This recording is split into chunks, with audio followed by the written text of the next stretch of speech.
Upat ang Barua Huwes tinadutukan para iti probinsya ti Abra. Detalye ni Bridget Mayo. Kalpasan ti panagsapatay ti sango ni Justice Lucas Bersamin idi February 28. Formalen nga agtugaw kas baro anadutukan na huwes ti Municipal Circuit Trial Court ti Tayong Peñarubia ni Judge Charmy Christine Valera. Maysa ni Valera kadagiti upat a baro a huwes iti Abra. Tubo iti Palaw Bangged ni Valera. Dati daytoy nga agubobra iti Public Attorney's Office ijay Manila. Maragsakan isuna ta makapagserbi iti bukod na a probinsya.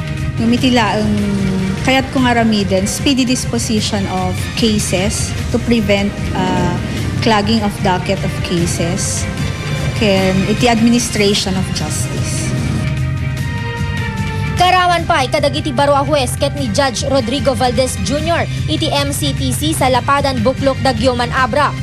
Judge Falcon iti MTC Bukay ken Judge Atmosfera iti MTC Lagangilang.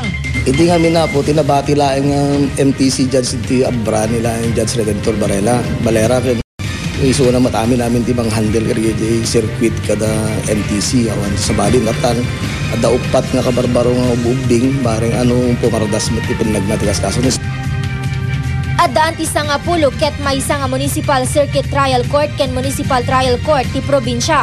Basar ken ni Judge Rafael Alzate iti RTC Branch 1. Adu dagiti nakapenpen na kaso asaan ang matamtaming kadagiti MCTC ken MTC.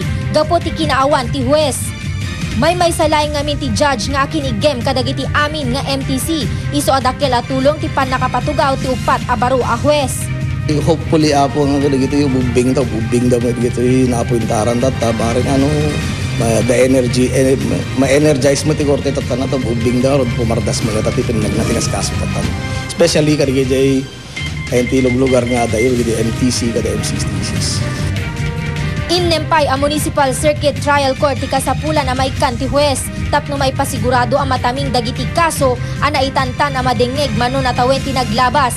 Aglalo kadagiti adayo a lugar a paset iti probinsya. Bridget Mayor, Balitang Ilocano.